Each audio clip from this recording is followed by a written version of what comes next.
잠깐 기도하겠습니다. 아버지 하나님, 성경 기록의 역사성이라고 하는 제목을 가지고 하나님의 말씀을 살펴보고자 합니다. 아버지 하나님, 이 시간 가운데 오직 하나님만 높아지게 하시고 하나님께서 기록해 주신 그 말씀의 한 점 한 점들이 어떤 의미를 가지는지, 이 시대 오늘 우리가 과학과 이성의 시대에 살아가는 이 정황 가운데서 특별히 우리에게 무엇을 의미하며 우리의 해야 할 바가 또 하나 무엇이 있는지 살펴보는 귀한 시간 되게 하옵시고, 이 시간이 하나님께 영광이 되며 우리가 목회하는 데에 도움이 될 수 있도록 도와주옵소서. 감사드리며 예수님 이름으로 기도합니다. 아멘. 네, 오늘 저는 이제 성경 기록의 역사성이라고 하는 제목을 잡았습니다. 에스라서 1장 1절에도 페르시아 왕 고레스 제1년에라고 해서, 또 느헤미야 1장 1절에도 제20년 기슬러 월에, 그렇게 해서 정확하게 뭔가 연대를 기록해주고 있습니다. 또 우리가 수업 시간 통해서 늘 교수님께서 저희들에게 많은 연대 문제를 언급을 해주셨고, 이것이 왜 필요할까? 왜 성경에 이렇게 연대를 기록해 줬을까라는 겁니다.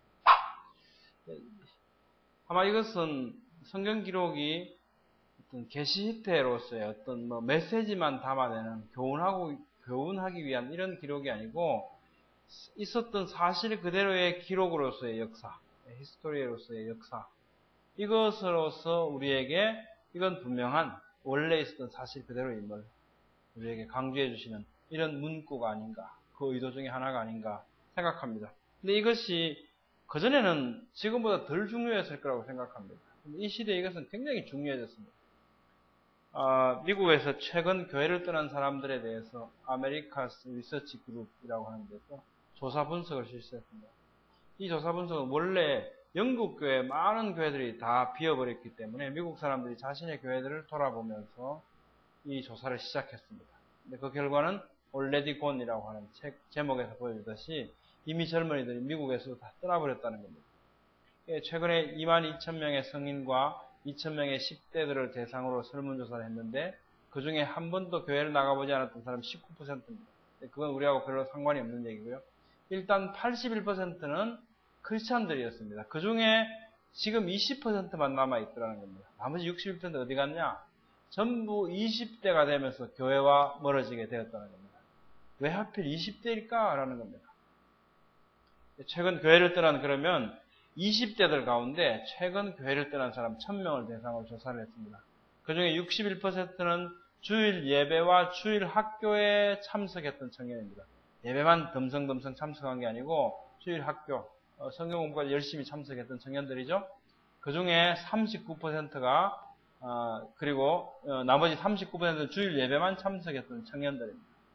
놀랍게도 주일 예배와 주일 학교에 함께 열심히 참석했던 그들 가운데 39%가 안티기독교로 돌아섰습니다. 덜 열심히 했던 39% 가운데에서는 27%만 반교회적으로 변화됐습니다. 굉장히 충격적인 분석이었습니다. 왜 그들은 더 많이 들을수록 오히려 더 많이 떠나가고 더 많이 반교회적으로 변하게 됐을까? 그것은 그들이 언제 교회를 떠났는가, 또 그들이 언제부터 성경이 믿어지지 않았는가와 깊은 관련이 있습니다. 교회를 떠난 시기는 약 40%가 초등, 중학교 때 교회를 떠났고 50%는 고등학교 때 떠났다고 합니다. 11%는 대학교 때 떠났다고 합니다. 그들이 언제부터 성경을 의심하기 시작했는가? 40%는 중학교 때 처음 성경을 의심했다. 44%는 고등학교 때, 11%는 대학교 때 성경이 의심되었다는 겁니다. 이것은 그들의 교회를 떠난 시기와 거의 일치합니다. 이것은 우리가 여기서 보면 그들이 교회가 믿기지 않았다, 다시 성경이 믿기지 않았다라고 하는 것에 있어서 성경을 더 열심히 공부했던 사람일수록 더 반감을 가지게 되었죠. 붕괴하게 되었습니다. 이게 성경이 사실이 아니었다는 것을 알고 난 후에 그들 생각으로, 그러면서 그들은 반교회적으로 바뀌어간 거예요. 그래서 이 사람은 답답했죠. 78개의 질문들을 조사했는데 도대체 뭐가 그렇게 성경이 안 믿어지느냐? 노아 방주와 전 지구적인 홍수 믿는다. 78% 놀라운 수치죠. 78%나 노아 홍수와 전 지구적인 이런 홍수였다는 것을 믿는다는 겁니다. 떠난 사람 1000명 가운데. 그 다음에 에덴 동산 아담과 하와를 믿는 75%꽤 되죠. 그럼에도 불구하고 이들은 교회를 떠났습니다. 가장 심각한 것은 지구 나이가 1만 년 이내임을 믿는다. 20%밖에 안 됩니다. 공교롭게도 교회에 남아있는 이 수치하고도 비슷하죠. 창조학자들이 늘 말해왔듯이 지구 나이에 대한 문제 가장 심각하고 성경을 불신하는 시작임을 잘 알 수 있습니다. 오늘은 그렇지만 제가 연대 문제를 다루고자 하지 않습니다. 이러한 영향들이 많은 보수적인 교회들도 진화와 수십억 년에 대해서 어떻게 다뤄야 할지를 잘 몰랐기 때문에 수십억 년의 문제는 제껴놨습니다. 회피하면서 그래도 창세기는 진실하다고만 가르치기 시작합니다. 그러다 보니까 창조, 홍수, 바벨탑 사건 이것이 언제였는가를 대답하지 못한 채 단순히 놀라운 이야기들로만 학생들에게 가르쳐진 겁니다. 창세기는 기록된 그대로의 역사성을 점점 잃어버리게 되었습니다. 오늘날 젊은 지성인들에 대한 이해 한번 살펴보렵니다. 세계사, 인류사, 문화사, 이집트 표준연대기에 의한 문명들의 명멸 등을 포함한 역사들에 대하여 지식을 가지고 있습니다. 이들은 이러한 지식들은 성경을 읽거나 설교를 듣거나 공부할 때 그 사건이 언제 일어난 것인지를 생각하게 합니다. 당연히 그 사건들이 있었던 시기의 관련 국가들의 역사와 기록들과 대비하게 되겠죠. 그리고 그들은 성경의 기록이 세속 역사의 기록들과 맞지 않다는 것을 발견하게 됩니다. 세속 역사는 역사가들에 의해 증명된 것으로 여기며 학교에서 가르친 역사 연대를 의심하려고 하지 않습니다. 따라서 이들은 성경이 틀렸다고 생각하기에 이르는 겁니다. 그들은 성경을 믿을 수 없게 됩니다. 그리고 그들은 교회를 떠납니다. 뿐만 아니라 그들은 안티 기독교로 변합니다. 왜냐하면 그들이 그동안 속아왔다는 생각에 붕괴하는 것 같습니다. 가장 심각해 보이는 고고학적 문제의 발단은 결국 연대 문제입니다. 그 가운데서 이집트 표준연대기와 오늘 한번 대화를 시도해 보고자 합니다. 이집트 역사에는 왜 출애굽 사건의 기록이 없는가? 이집트 역사에 의하면 표준연대기에 의하면 BC 1446년은 아메노텝 2세입니다. 그런데 아메노텝 2세 때의 역사 기록을 찾으면 출애굽에 대해서 아무런 사건도 기록이 남아있지 않습니다. 그렇기 때문에 이 사건은 성경에 있던 기록을 의심하기 시작하게 되는 거죠. 그 다음에 더 심각한 것은 그겁니다. BC 3200년부터 이집트 표준연대기가 시작돼서 역사가 간단없이 지금까지 지속되고 있다. 그런데 노아홍수 사건은 성경의 연대에 의하면 BC 2519년입니다. 이러한 이 괴리는 바로 노아홍수 사건이 지엽적인 홍수였다라고 하는 생각을 갖게 만듭니다. 그래서 점점 성경을 의심하게 만들죠. 어떻게 노아홍수가 전 지구적인 사건이었다는 성경 그대로라면 어떻게 이집트 역사가 계속될 수 있겠는가라는 거죠. 이것은 간단하게 데이비드 돈이라고 하는 분이 평생을 바쳐서 이것이 왜 이런가를 밝혀냈습니다. 그 중에 가장 우리가 이해하기 좋은 하나의 예만 들겠습니다. 이집트 역사에는 사실은 여러 왕들이 동시에 통치했던 적이 여러 번 있었던 것을 이 사람은 발견합니다. 이런 상황을 고려하지 못한 채 작성된 이집트 표준연대기는 최소한 500년 이상 부풀려 있다라고 말합니다. 제가 볼 때는 이거보다 한 200년이 더 부풀려져 있는 것 같습니다. 차츰차츰 한번 진실을 찾아가 보기로 하겠습니다. 우리에게 가장 신뢰할 만한 예를 들어준 것이 바로 히타이트, 성경에 기록된 해 족속에 관한 내용입니다. 이집트 표준연대기에 하면 BC 1200년경에 히타이트를 완전히 소멸했다고 기록되어 있습니다. 그럼에도 불구하고 아수르 역사 기록에는 500년 후인 BC 700년경에 히타이트와 계속 전쟁하고 있습니다. 또한 그 전쟁하고 있는 히타이트 왕들의 기록이 왕들의 이름을 보면 500년 전 이름들하고 똑같아요. 무언가 잘못됐죠. 그래서 아수르 연대기가 옳다라고 하는 것에 이 사람은 결론에 도달하게 되는데요. 아수르 연대기가 정말 옳은가? 이것은 이분만이 아니고 에드윈 R. 딜레라고 하는 분을 통해서 우리는 알 수 있습니다. 아수르 연대기는 어떤 연대기를 말할 때 이것은 태양력을 말하고요. 거기에는 많은 천문학적인 사건들이 기록되어 있습니다. 특히 우리가 알기 쉬운 일식, 월식 현상들이 기록되어 있습니다. 이것은 오늘날 천문학자들에 의해서 데이팅된 이 슈퍼컴퓨터에 넣으면 그게 언제인지 잘 알 수 있게 된다고 합니다. 예를 들면 불사갈레라는 에포님 해에 시마누 달에 일식이 있었다. 이 기록은 현재 천문학자들의 계산에 의하면 BC 763년 6월 15일로 정확하게 판명이 된다는 거죠. 따라서 아수르 연대기는 천문학적으로 정확히 증명되는 연대입니다. 그러므로 이것은 연대기의 기준이 될 수 있습니다. 조금 이제 너무 짧은 시간에 연대 문제를 다루기가 좀 힘들긴 한데 결론 부분만 제가 말씀을 드리고요. 필요하시면 만약에 연대 문제에 대해서는 또 논의하는 시간이 있으면 좋겠습니다.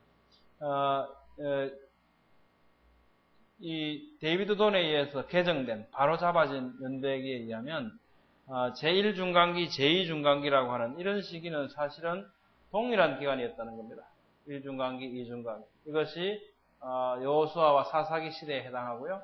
또 신왕국 제3중간기 후기 시대도 전부 동일한 시기였다는 겁니다. 그럼에도 불구하고 이집트 땅이 넓으니까 여기서 내가 바로다 하고 있는 사이에 여기는 내가 바로다, 저기는 내가 바로다 이러면서 많은 사료들이 전해 내려왔습니다. 그런데 그것이 이제 BC 3300년경에 마네토라고 하는 역사학자가 이 사료들을 정리를 하죠. 정리를 해서 오늘날 이집트 표준연대기를 마련하게 되었습니다. 근데 실제로 조사를 해보니까 이것은 많은 연대들이 겹쳐져 있더라는 거죠. 그렇게 해서 겹쳐진 연대를 정리를 하게 되면 위에 보시는 게 이집트 표준연대기고 밑에 있는 게 데이비드 돈에 의해서 개정된 연대기입니다. 근데 이분의 연대는 또 하나의 어떤 단점을 발견할 수 있는데요. 제가 감히 단점이라고 말씀을 드립니다만 성경 연대기에 대해서 제임스 어처의 연대기를 사용했습니다. 그래서 실제 연대하고 한 171년 정도 차이가 나요. 그것을 보정을 해봤어요. 보정을 해보면 이제 짧게 말씀드리면 일단 창세기 5장 11장 인물을 가지고 연대를 우리가 찾을 수 있거든요. 아담 연대 BC 4175년부터 이렇게 할 수 있습니다. 제임스 어처는 BC 4004년으로 봤죠. 그래서 이제 이렇게 연대가 나오는데 이게 이제 이 연대를 한번 그 전에 2008년 1월 8일 국민일보에 한번 냈던 적이 있습니다. 여기에 이제 냈던 건데요. 그 내용을 보면 BC 4175년경으로 이렇게 냈었죠. 저희가 냈습니다. 이것에 의하면 사실은 여기는 이제 모세, 요셉 이렇게 해서 노아홍수 사건 이 정도에 놓고 있는데 2300년경으로 넣죠. 실제로는 대홍수 사건이 더 안으로 밀려 들어가야 됩니다. 이런 모습으로 조정이 됩니다. 그렇게 해서 이제 사실은 이집트 역사가 언제 시작됐냐? 결국은 대홍수 사건 이후에 바벨탑 사건 이후에 바로 함의 후손인 미스라임에 의해서 그 후손들이 이동해서 초기 왕조를 건설하게 되죠. 그렇게 해서 이렇게 바로잡고 나면 이런 아까 표준 이집트 연대기에서 보면 여기 고왕국 시대, 1중간기 이 사이에 내홍수 사건이 들어있던 이런 잘못된 모습을 피할 수 있게 됩니다. 자, 그 다음에 그러면 실제로 출애굽 때 바로는 누구였는가? 왜 12대 아메노텝 2세 때, 18대 아메노텝 2세 때는 없는가? 실제로 이 출애굽 사건이 일어났던 때는 제13왕조 카세겜는 네페오텝 1세 때였다는 것을 알 수 있습니다. 연대기를 바로 잡으면요. 그러면 그것이 우리에게 이제 또 하나 고정해 주는 것은 이 13왕조가 끝나면서 이민족 힉소스가 들어와서 15왕조, 16왕조를 108년 동안 무혈 입성해서 이집트를 다스리게 됩니다. 14왕조는 한 6년 동안 근 70명의 바로들이 우후죽순처럼 일어났다가 명멸하거든요. 이제 15왕조, 16왕조가 힉소스에 의해서 힉소스라고 하는 말 자체가 이민족이라는 뜻이라고 합니다. 이 사람들이 들어가서 어떻게 그 강성했던 이집트에 전쟁도 없이 108년 동안을 다스리게 됐을까? 이것은 바로 13왕조 카세겜는 네페오텝 1세 때 출애굽 사건이 있어서 이것이 10가지 재앙을 통해서 그리고 나머지 병정들 전부 다 데리고 홍해에 빠져 죽었죠. 힘의 공백 상태가 돼요. 그래서 무혈 입성이 가능했던 것으로 잘 조화 있게 설명되어집니다. 12왕조 기록들을 보면 여기에 이제 블린드 패트리경이 12대 왕조 피라미드들이 있는 페이움의 도시 카운을 발굴을 했다고 합니다. 그리고 로잘리 데이비드 박사가 그 발굴 내용을 책으로 펴내는데요. 그 내용에 보면 이스라엘이 종살이했던 모습들이 기록되어 있습니다. 이렇게 기록되어 있어요. 이 도시에는 피라미드 건설에 동원되었던 상당수의 아시아인들이 있었던 것 같아. 시리아나 또는 팔레스타인 지방에 있을 그들의 고국은 정확하게 확인할 길이 없다. 그들이 이집트에 와서 살게 된 이유는 명확하지 않다. 사실 이 사람들이 바로 이집트에 와서 종살이했던 이 이스라엘 사람들이. 근데 이 사람들은 이게 18왕조라고 하는 이집트 표준연대기에 고착되어 있기 때문에 이게 12왕조에 이런 그 기록들이 나오니까 도저히 매치를 시키지 못하죠. 결국은 로잘리 데이비드나 폴린더, 패트린 이 셈 종 노예들이 이스라엘 사람들이라고 하는 것을 확인할 수 없게 됩니다. 그 연대 문제에 의해서 그런 거죠. 모든 문제는 사실은 연대 문제와 연관되어져 있습니다. 이런 기록들이 계속됩니다. 아마도 원래는 옷가지나 다른 소유물들을 보관하는 데 사용됐던 것으로 보이는 대형 나무 상자들이 카훈에 있던 많은 가옥들의 방바닥 밑에서 발견되었다. 이 상자들은 아기들의 유골들이 담겨 있었는데 때로는 한 상자 안에 2명 또는 3명의 유해가 발견되기도 하였다. 죽을 당시 아기들의 나이는 몇 개월을 넘지 못하는 것으로 보였다. 이것은 출애굽기 1장 16절 이르되 너희는 히브리 여인을 위하여 해산을 도울 때 그 자리를 살펴서 아들이거든 그를 죽이고 딸이거든 살려두라. 이 말씀을 기억나게 하죠. 그들은 아마 죽은 아기들을 상자에 넣어서 방바닥 밑에 묻었던 것 같습니다. 그리고 계속됩니다. 카운 주민들이 그 도시를 떠나야 했던 이유는 제왕의 피라미드 건설이 완공되었기 때문이 아니었다. 그들은 연장과 가재도구를 일터나 집에 내버려 둔 채 갑자기 가버렸다. 이 최초의 카운 거주가 어떻게 막을 내리게 되었는가에 대한 의견은 분분하다. 가옥들 안에 내버려진 일상용품들의 수량 그리고 그 용도의 범위나 형태들의 다양성은 능히 그들의 이탈이 돌발적이며 사전에 계획된 바 없었던 것임을 암시하고 있다. 이 말씀은 출애굽기 12장 11절 말씀에 허리에 띠를 띠고 발에 신을 신고 손에 지팡이를 잡고 급히 먹으라. 이것이 여호와의 유월절이라. 얼마나 급하게 이스라엘이 떠났습니다. 갑자기 떠난 그 형적들이 그대로 남아져 있죠. 이게 12대 왕조에 다 기록되어 있는데 18왕조하고 매치가 안 되는 거예요. 왜 이집트 기록에는 그럼 10가지 재앙의 기록이 없는가? 이것도 마찬가지로 연대 문제입니다. 네덜란드의 라이덴 박물관에는 한참 나중에 기록될 다음과 같은 파피루스 기록이 보관되어 있다고 합니다. 이 내용은 이렇습니다. 재앙이 땅을 휩쓸었고 방방곡곡 유혈이 낭자하다. 그뿐이라 강은 핏물이 범람한다. 사람이 그걸 마실까? 인간으로서는 못 마시리라. 목이 말라 죽을 지경이다. 외지에서 낯선 사람들이 애굽으로 들어왔다. 그뿐이라 알곡은 곳곳에서 말라 죽는다. 사람들은 옷조차 걸치지 못한 알몸이고 향수나 기름은 어림도 없다. 사람들은 입을 떼면 더는 못 참겠다. 다들 한숨이다. 곳간마다 텅텅 비었다. 일이 이 지경에 이르렀다. 공공한 백성들은 마침내 왕을 끌어내렸다. 이것은 출애굽 직전의 상황일 가능성이 매우 높죠. 이것이 전부 12대 왕조에 기록되어져 있습니다. 이집트의 기록에는 왜 요셉이 없는가? 1890년 찰스 윌보우는 나일에 있는 사할 섬에서 임호텝에 있는 이야기가 기록된 지금 보시는 바와 같은 거대한 돌판 기록을 발견하게 됩니다. 거기에는 임호텝을 이렇게 소개합니다. 12명의 형제 중 한 사람이었다. 꿈을 잘 해석했다. 바로 다음에 2인자였다. 온 제사장의 집안과 결혼했다. 7년의 풍년 동안 곡식을 저장했고 7년의 흉년에서 백성들을 구제했다. 5분의 1 세금을 시행했다. 100살에 죽었다. 누구겠습니까? 요셉. 틀림없이 요셉. 이걸 이모텝이라고 기록하고 있습니다. 이모텝 백과사전 찾아보면 이집트의 고왕국 시대인 제3왕조 제2대 바로인 조세르 때 제상을 지냈다. 최초로 계단식 피라미드를 설계한 인물이다. 이렇게 기록합니다. 3조 파라오 왕들을 보면 그 중에서 두 번째 조세르 거대한 석조 계단형 피라미드를 남겼다. 기록하고 있습니다. 지금 보시는 지도에서 사카르라고 하는 이 지역이 나일강이죠. 사카르 이 지역. 여기에 이모텝은 최초의 피라미드로 추정되는 사카르에 있는 계단식 피라미드 건축자로 여겨지고 있습니다. 보시는 것이 현장 사진인데요. 그 가운데 보면 이 피라미드 주변에 많은 이렇게 구멍들이 보이죠. 큰 구멍들. 이게 전부 다 곡물 창고입니다. 거대한 곡물 창고들이에요. 여기서 대규모 곡식 저장고들, 사일로들이 발견됩니다. 보시면 이제 사일로 내려가는 계단들이 엄청나죠. 여기 사람이 이렇게 서 있는데 보면 얼마나 큰 규모인지 우리가 대강 알 수 있죠. 엄청난 규모의 거대한 곡식 저장고들이 무수히 발견됩니다. 이것은 창세기 말씀을 떠올리게 합니다. 그 식량을 이 땅을 위해 저장하여 이집트 땅에 임할 7해 흉년을 대비하시면 이 땅이 그 흉년으로 말미암아 멸망하지 아니하리라 하니라. 그러니까 바로가 뭐라 그럽니까? 너는 내 집을 다스릴지니라.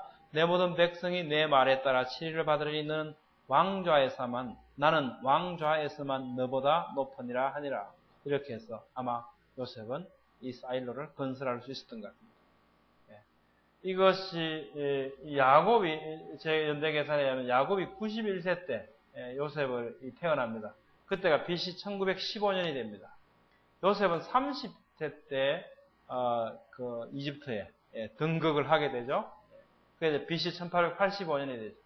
1885년이면 어느 정도 되냐면 한 이 정도에 들어가게 돼요. 이 정도. 1885년.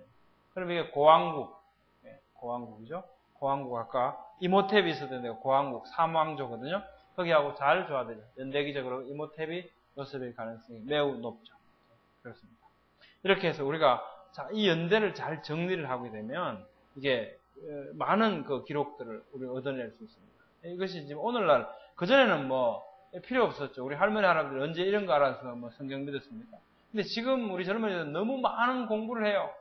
그래서 뭐 이집트 표준연대기도 들어가 있고 세계사도 들어가 있고 다 들어가 있습니다. 그 가운데 성경의 기록들을 보면 그것이 대비되게 되고 그 세상에 있는 학문들 이런 것들은 전부 다 증명된 것 같고 성경은 뭐 증명되지 않은 것 같은 겁니다.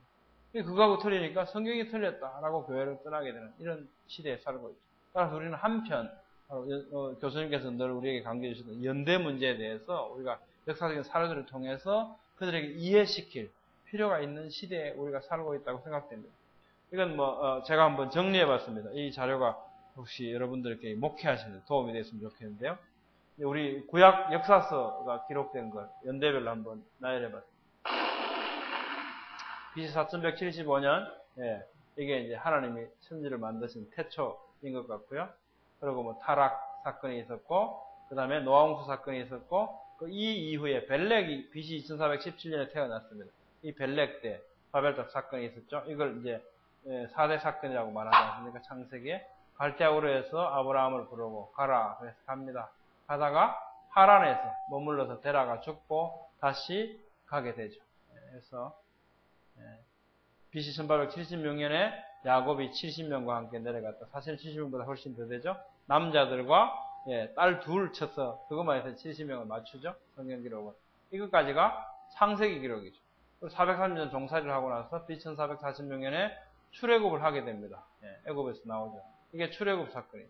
그래서 홍해를 여기 있는 홍해를 건너서 시내산 여기가 아니고 여기죠.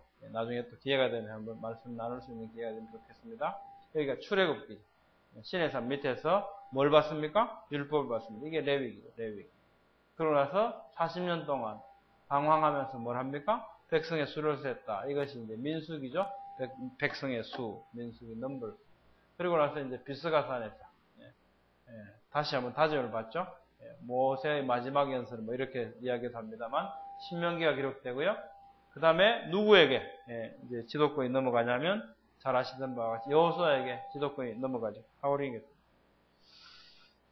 1406년부터 7년 동안 전쟁을 하고 나라를 나누게 되죠. 여기까지가 여호수아기죠. 여호수아. 그 이후에 사사시대가 시작되죠. 사사시대 보아스와 룻의 사랑의 이야기가 있고요. 그 다음에 BC 1050년에 사울이 왕이 되죠. 이것이 사무엘상에 기록되어 있고요. 또 BC 1010년에 다윗이 왕이 되죠. 이게 이제 사무엘 하에 기록되어 있고 역대상이 그 내용을 보완합니다. BC 970년에 솔로몬이 왕이 됐다가 BC 930년, 40년 후에 왕이 이제 르호보암 때 북이스라엘과 남유다로 갈라지게 되죠. 이것이 열왕기 상에 기록되어져 있고요. 열왕기상 북이스라엘이 BC 722년경에 아수르로 포로가 잡혀가고 남유다가 BC 606년에 바벨론으로 포로로 잡혀가죠. 이 기록이 열왕기 하에 기록되고 열왕기 상과 열왕기 하를 보완해주는 책이 역대하가 되겠습니다. 그리고 나서 이제 1차 포로기한 스룹바벨. 그렇지만 스룹바벨은 성경을 없고요. 1차 포로기한과 2차 포로기한 사이에 죽으면 죽으리라 라고 했던 왕비 에스더 이야기가 있죠. 그리고 3차 포로기한이 BC 458년경에 기한이 있죠. 누가 합니까? 에스라. 그 다음에 3차 포로기한이 느헤미야에 의해서 BC 444년경에 약간 1년 연도 차이는 뭐 있을 수 있습니다. 이렇게 해서 구약의 기록이 끝이 나게 됩니다. 이게 바로 우리 구약 성경의 역사서의 연대인 것 같습니다. 여기까지 해서 오늘 마치도록 하겠습니다. 성경이 기록된 그대로 우리에게 믿어지는 것은 진짜 하나님의 은총이라고 생각합니다. 우리가 뭐 지식을 알아서 이건 아니고요. 늘 우리에게는 바로 성경을 믿지 못하게 하는 도전들이 늘 있는 것 같습니다. 과학적인 것도 그렇고요. 세속 역사, 연대기적으로도 그렇고 굉장히 많은 유혹들이 있습니다. 이게 제가 생각할 때는 그 하와 할머니에게 있었던 아담 할아버지에게 있었던 선악과의 유혹, 이 유혹이 언제까지 계속되는 것 같습니다. 우리가 늘 하나님 말씀 안에 거하는 하나님의 은총을 사모하면서 예배를 마치겠습니다. 기도하겠습니다. 아버지 하나님, 우리가 이 과학과 이성의 시대에 살아가면서 젊은 사람들을 대상으로 하나님의 말씀을 전가하고자 할 때에 참으로 연대 문제를 포함해서 많은 여러 가지 문제들을 만나게 됩니다. 그러나 오늘날 하나님의 말씀을 들여다보니까 거기에는 하나님께서 우리에게 오해하지 않도록 자세하게 많은 연대와 시기를 기록해 주셨습니다. 아버지 하나님, 하나님의 말씀이 그 연대가 얼개가 되어서 우리가 이 세상의 역사들도 바로 이해할 수 있도록 도와주시고, 또한 젊은이들에게 바른 설명을 함으로써 그들이 교회를 떠나지 않도록 성경이 믿어지도록 주님 우리가 힘을 내어 하나님의 기뻐하시는 목회를 잘 감당해 나갈 수 있도록 인도해 주옵소서. 감사드리며 예수님 이름으로 기도 올립니다. 아멘. 감사합니다.